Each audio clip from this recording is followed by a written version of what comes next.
Todo producto de la tierra tiene un coste en agua. Este plátano, por ejemplo, ha necesitado 35 litros para formarse. Y el agua no es precisamente un elemento que sobre en Canarias. Pero nuestro hombre de campo lo sabe bien. Allí donde hay monte, hay agua. El presente capítulo de Parques de Canarias lo vamos a dedicar al Parque Nacional de la Caldera de Taburiente, en la isla de La Palma, cuna del agua entre pinos.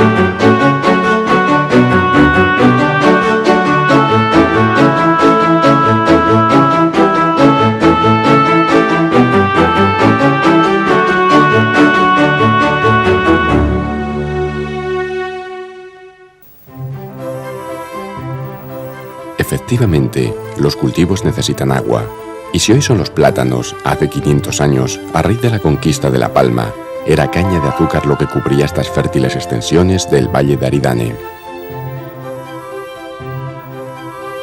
La primera posesión de tierras tan productivas correspondió a don Alonso Fernández de Lugo, conquistador de la isla, y la propiedad se extendía de mar a cumbre. Transcurridos unos 50 años, y después de varias compras-ventas, llegó el momento de realizar la primera partición. Fue don Jácome de Monteverde, hombre intuitivo y práctico, quien dividió entre sus 5 hijos las tierras de labranza del valle, conocidas como de Argual en las medianías y de Tazacorte en la costa. Sin embargo, don Jácome dejó indivisa como una heredad común toda la zona de cumbre. La caldera de Taburiente. El arbolado producía agua y no debía ser maltratado ni puesto en peligro bajo concepto alguno.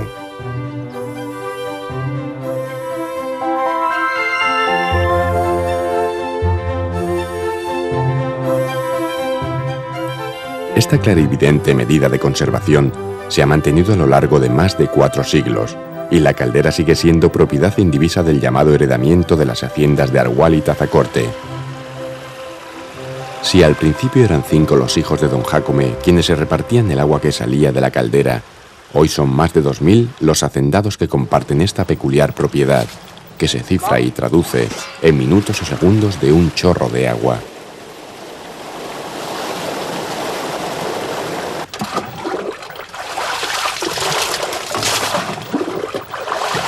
También existieron otros sistemas muy particulares de medir el aprovechamiento del agua, como esta de los calabazos, pero ya están en desuso.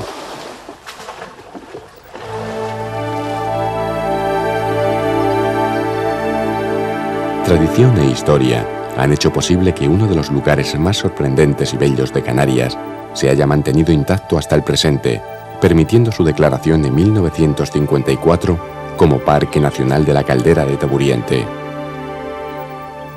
Con una extensión que ronda las 4.700 hectáreas, este parque no llega al 7% de la superficie de La Palma.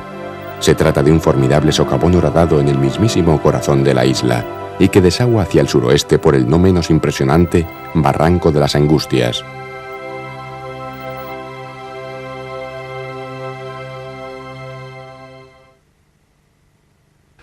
Cuando una erupción volcánica tiene lugar bajo el mar, la lava forma bolsones parecidos a almohadas. La presencia de estas lavas en almohada aquí a la intemperie demuestran que la isla en general se ha levantado del fondo del mar. La isla no solo se levantó, sino que en un momento dado, los materiales volcánicos que la iban construyendo perdieron el equilibrio y todo un sector de ellos se deslizó y perdió en el mar. Este colosal corrimiento de tierras dejó atrás un amplio valle, cuyas paredes se reconocen perfectamente en la actualidad. Esto ocurrió hará unos 500.000 años. Posteriormente surgió el volcán Vejenado, que colmó gran parte de este valle, pero dejando una pequeña cabecera por el lado sur sin rellenar. Esta mini caldera fue agrandándose progresivamente, devastando las paredes y el propio fondo. Así se formó la actual caldera de Taburiente, a modo de una gigantesca caries que le salió a la isla. La erosión del agua y los desplomes gravitacionales son los responsables de tan colosal agujero, con 8 kilómetros de diámetro y unos 2000 metros de desnivel máximo. El Teide entero, puesto cabeza abajo, cabría dentro de este socavón sin problema alguno. Las señales de los desprendimientos y de la erosión se ven por todo el interior y paredes de la caldera. El relieve es muy atormentado, pues el proceso de desmantelamiento erosivo sigue en pleno vigor.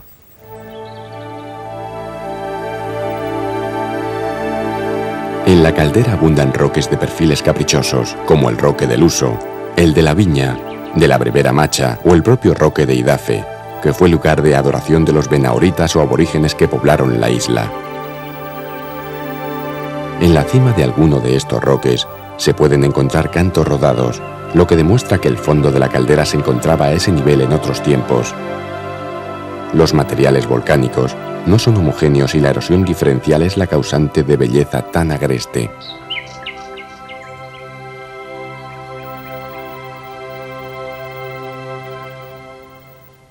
Los desplomes y cortes en las paredes de la caldera constituyen una oportunidad única para conocer cómo es el interior de una isla. Así se aprecia el apilamiento de las coladas, que aparecen como capas superpuestas horizontalmente, centenares de ellas. También se reconocen los diques que atraviesan estas capas en sentido vertical u oblicuo. Un dique es lo que queda de la lámina de lava que ascendió en su momento para provocar una erupción. Esto que vemos es parte del llamado complejo basal o zócalo de la isla. Está formado por una densa malla de diques. Lo oscuro son los diques y esto blanco es la roca madre que atravesaron y que ha quedado totalmente despiezada. La erosión ha profundizado tanto que ha puesto al descubierto las mismísimas entrañas de La Palma y permite ver algo que en otras islas es solo una suposición teórica. Es un viaje al fondo de la tierra, pero mucho más cómodo de lo que imaginó Julio Verne. Y si el agua es protagonista en este parque nacional, no menos importante es el pino canario, símbolo vegetal de la isla de La Palma. Si hay algo entrañable en el paisaje palmero, es el perfil de sus cumbres orladas por pinos.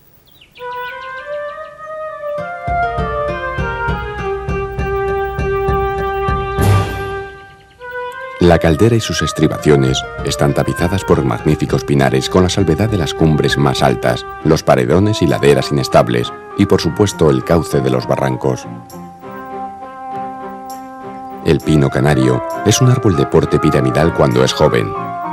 En los ejemplares viejos, al cesar el crecimiento en altura, la copa se redondea y adquiere forma de parasol más o menos irregular. Su talla ronda los 15 o 20 metros de altura, pero se conocen ejemplares de 40 o más, un récord entre las especies de pino europeas. En determinadas condiciones, el duramen de pinos viejos se carga de resina y se los conoce por pinos tea. La tea es una madera incorruptible, muy apreciada en carpintería y aprovechada en el pasado para la obtención de brea.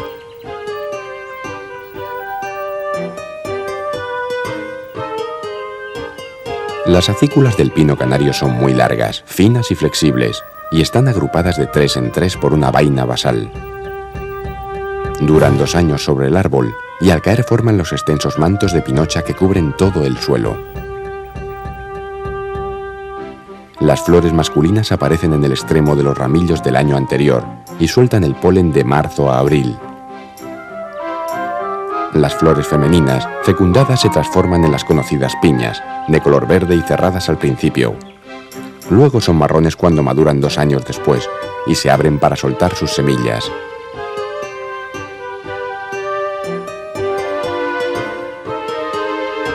Los piñones, o semillas de pino, germinan sin problema en suelos no excesivamente perturbados.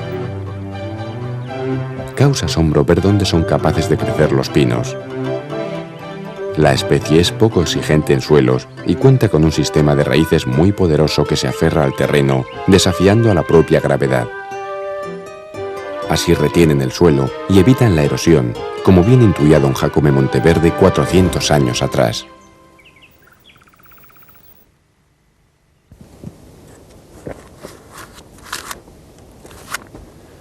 Esto es tizne, señal inequívoca del paso del fuego.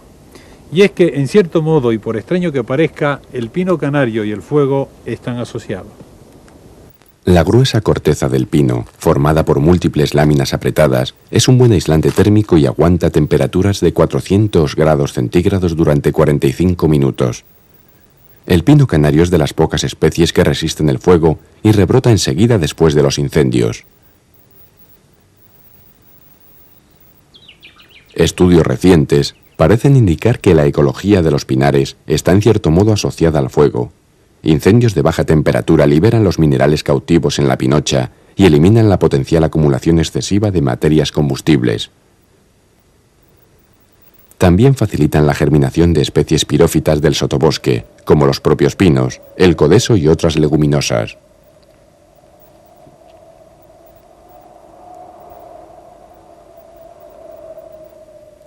Los pinares incendiados se recuperan a los 5 o 6 años, pero esto no debe conducir a la descabellada idea de aceptar o provocar fuegos indiscriminadamente. Ni las condiciones son tan naturales como deberían ser, ni lo es la frecuencia con que hoy se producen los incendios forestales.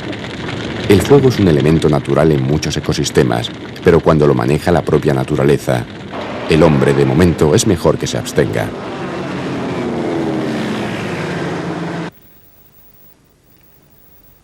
Otra supuesta catástrofe ecológica que afecta a los pinares es la lagarta del pino. Esta oruga vive normalmente tranquila sobre tagasastes, retamas y los propios pinos. Pero por razones aún desconocidas, cada ciertos periodos de tiempo se producen explosiones demográficas. La plaga que se origina arrasa los pinares como si hubiera pasado un incendio, pero el pino se recupera incluso más rápido.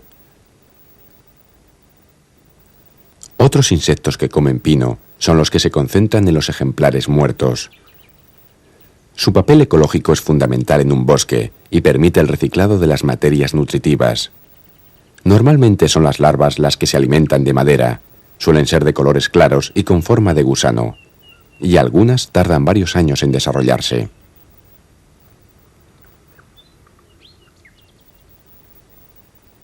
Llegado el punto, las larvas se transforman en adultos, en cámaras bajo la corteza, y a veces se pueden sorprender a ejemplares recién metamorfizados, como este escarabajo del pino, que todavía no ha abandonado el tronco.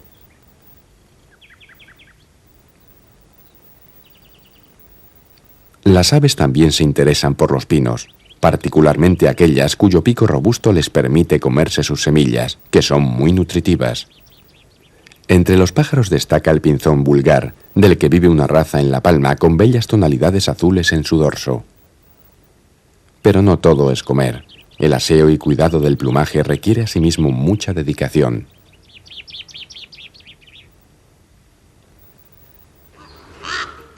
También los cuervos frecuentan los pinares y aprovechan las gruesas ramas de los pinos para instalar su nido.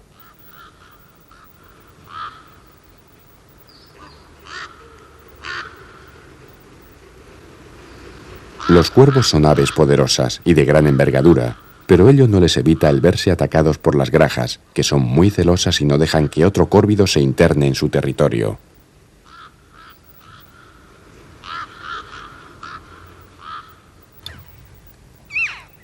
La chova piquirroja o graja, además de semillas, come insectos sobre el suelo o las ramas, y entre ellos a la lagarta del pino. Es un córvido de hábitos gregarios, vuelos acrobáticos y continuado graznar. No habita hoy en ninguna de las otras islas Canarias, aunque se han encontrado huesos fósiles en La Gomera. La graja es el símbolo animal de la isla de La Palma.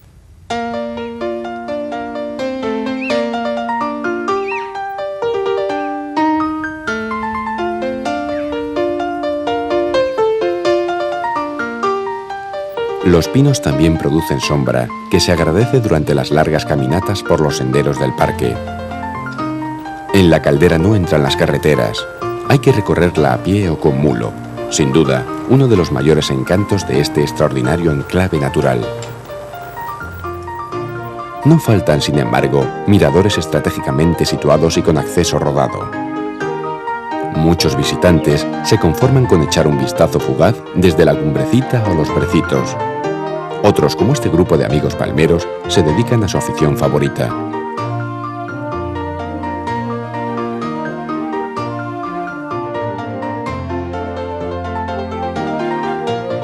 La caldera de Taburiente es probablemente el lugar más pintado de toda Canarias.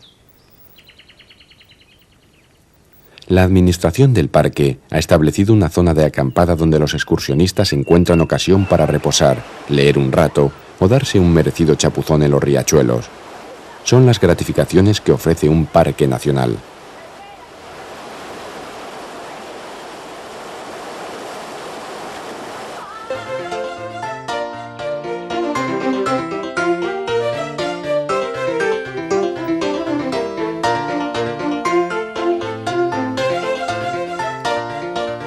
A la mañana siguiente hay que estar bien recuperado para continuar por el tío vivo geológico que es la caldera de Taburiente.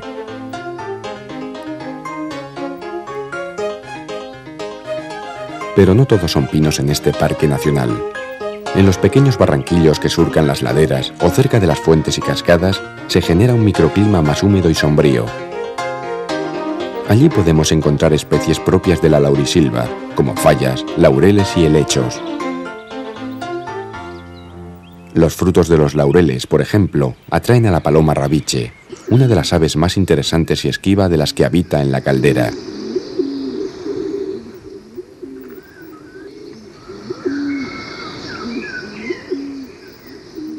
También el gavilán aprovecha estas zonas verdes o verduras para ocultar su nido.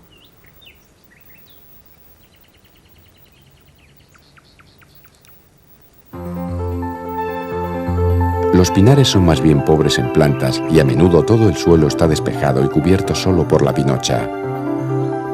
Turgaites, amagantes, pasteles de riscos, faros, son algunas de las especies con flores vistosas que podemos encontrar en el sotobosque.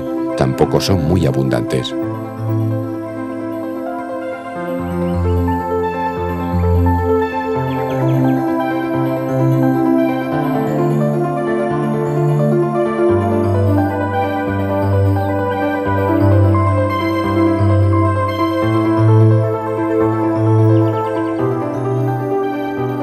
Para ver algunos endemismos interesantes, lo mejor es acceder a la cumbre del parque, a la cornisa que bordea la caldera entre los 2.000 y los 2.400 metros de altitud.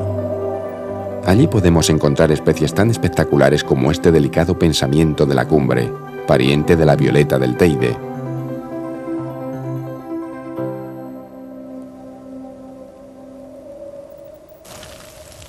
Otras plantas crecen en sitios recónditos y bastante inaccesibles.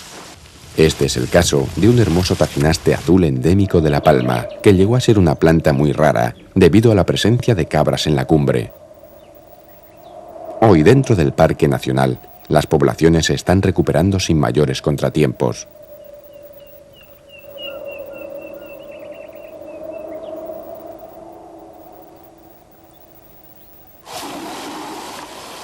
Algunas especies vegetales amenazadas se benefician de los programas de rescate genético que desarrolla la administración del parque. Aquí vemos a un voluntarioso grupo de escolares que ayudan las labores de repoblación de estos endemismos en determinados sectores de la cumbre.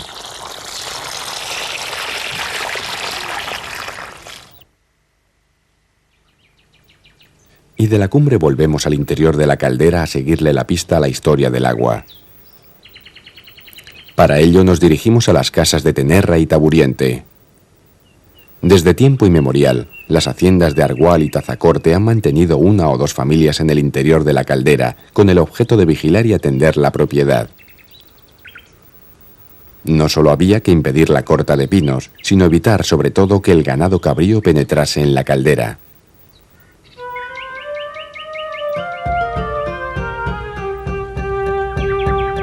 En Tenerra sigue viviendo una familia y en las casas de Taburiente varios obreros al mando de Arsenio, el guarda jurado. La casa cuenta con pequeños huertos para verduras. Hay naranjos, guayabos, nispereros, limoneros y magníficas higueras. Allí podemos hacernos perfecta idea de cómo ha sido la vida en muchos lugares remotos y aislados de nuestras islas, y hasta no hace mucho tiempo.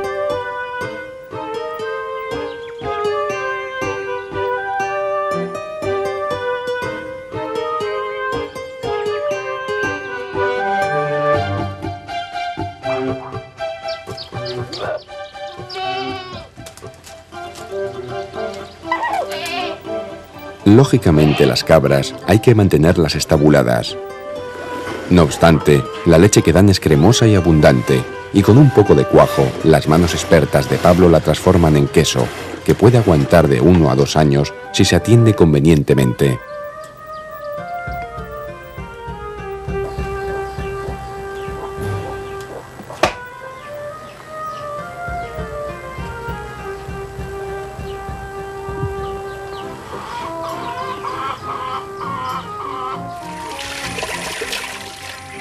El agua no puede faltar en Taburiente, y tampoco el dornajo de tea para lavar los cacharros.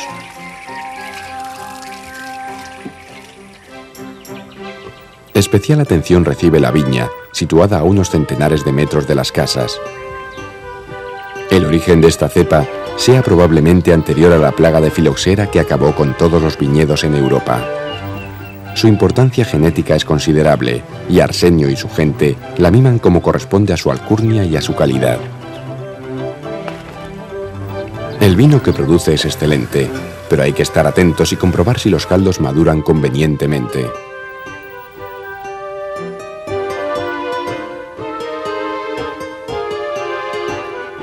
Y llegada la hora de cenar, esta salamanquesa considera la bombilla de la bodega como un restaurante de 4 tenedores.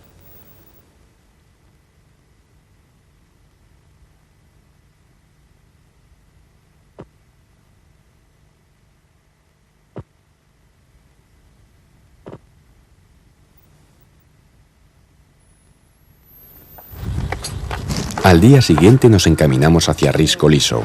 Allí nos meteremos en una galería. En Canarias, además de pozos, se perforan galerías o minas en la horizontal, con el propósito de alumbrar agua.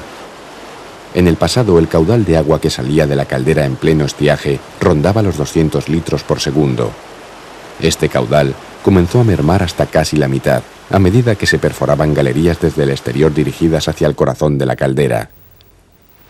Algunas fuentes, como la de los Cantos de Turugumay, disminuyeron de forma alarmante. Para evitar que la caldera se secase, las haciendas contraatacaron y perforaron 7 galerías desde el interior, con lo que volvieron a recuperar los caudales perdidos. Esta del Risco Liso es una de ellas.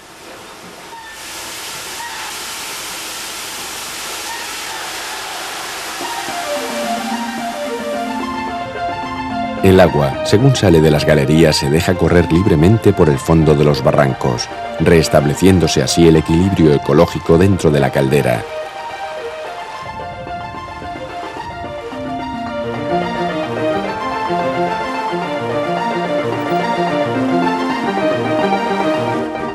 Los parques nacionales suelen establecerse sobre terrenos públicos, sean del Estado o de las municipalidades, y rara vez sobre suelo privado, por los posibles conflictos con sus propietarios.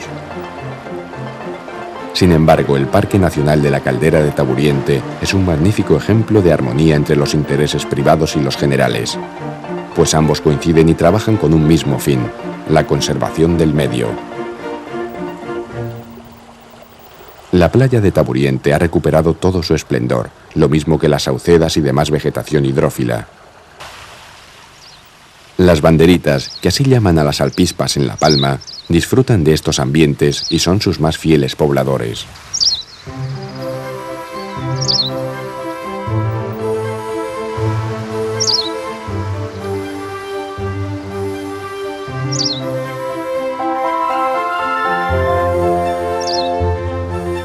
El sauce canario es de crecimiento muy rápido y hojas tiernas, lo que constituye un pasto exquisito para las orugas del arañuelo del sauce.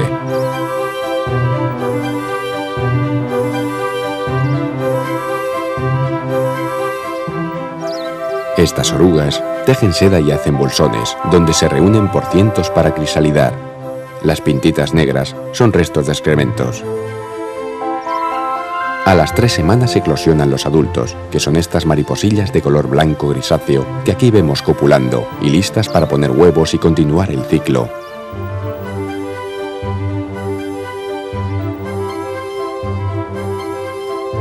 Cuando los ataques de arañuelos son muy intensos, los sauces pierden todas sus hojas y quedan cubiertos de seda blanca, adquiriendo un aspecto fantasmagórico. Es un fenómeno natural y se recuperarán al año siguiente. El agua corre todo el año y la vida acuática no tiene problemas para completar su desarrollo. La abundante presencia de libélulas es el mejor indicador de que las condiciones ambientales son óptimas. Las hay de todos los colores.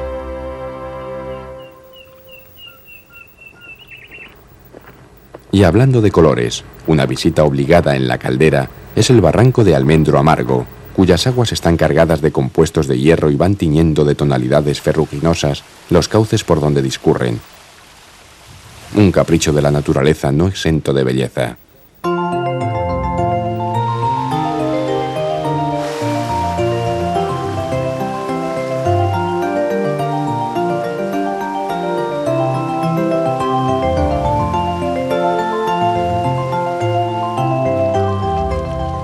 Las aguas, que discurren libres por todos los barrancos y barranquillos, se juntan en un punto único conocido por Dos Aguas, donde nace el barranco de las Angustias, ya fuera del parque. Allí se encuentra uno de los tomaderos instalados por las haciendas. Este tomadero y otros 2 más que hay cauce abajo, aprovechan las aguas de una manera ingeniosa, sin interponerse a la violencia de los grandes aguaceros invernales. El agua recogida es transportada por un canal cubierto, encaramado en la ladera del barranco. Así llega hasta el valle de Aridane, donde el preciado líquido se reparte entre los miles de hacendados a través de un complejo sistema de riego. En la actualidad, se están instalando más de 100 kilómetros de tubería y modernizando todo el sistema, con lo que se podrá aprovechar un 40% más del agua.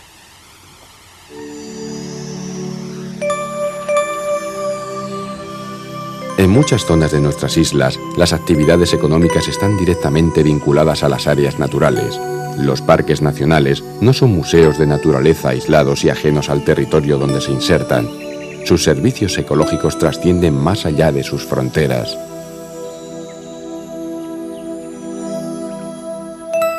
Conservar quiere decir usar sabiamente, como se hace con el agua en la caldera. El propio hombre y las muchas plantas y animales que allí viven y de ella dependen, lo agradecerán.